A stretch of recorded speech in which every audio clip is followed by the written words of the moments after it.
Dad? Dad? Ay, baby. Oh. Baby, Kamusta na po yung pakiramdam niyo? May sakit ka ba? Wala. Okay na ako, baby. Okay ako. Gusto mo ba ng tsaa? Pagtitimpla kitang paborito mong tsaa. Naku, baby.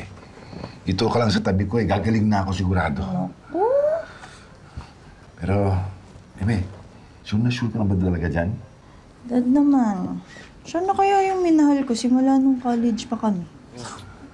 Alam mo kami ni Mami Aurora mo.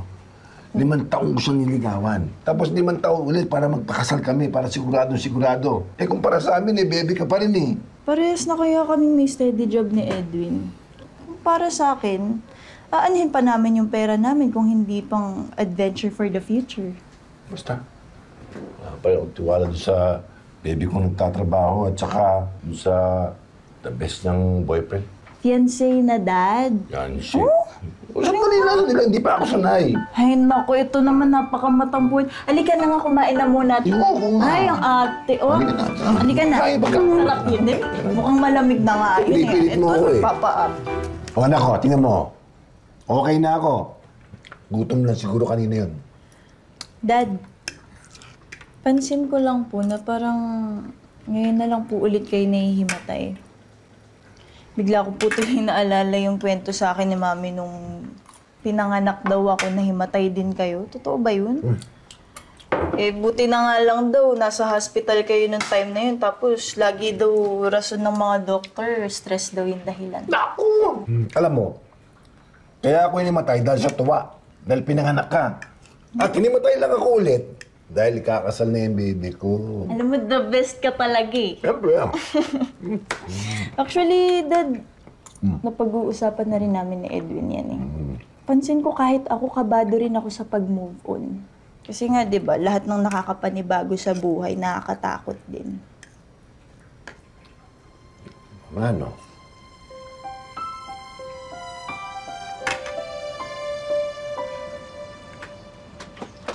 Salamat sa pagkain, sir! Ano ka nun?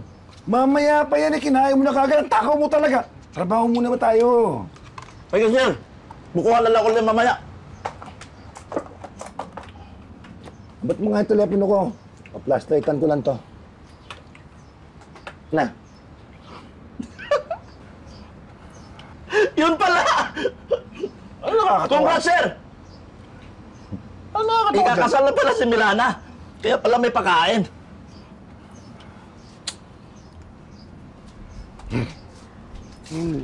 Oo nga eh. Pero salamat ha.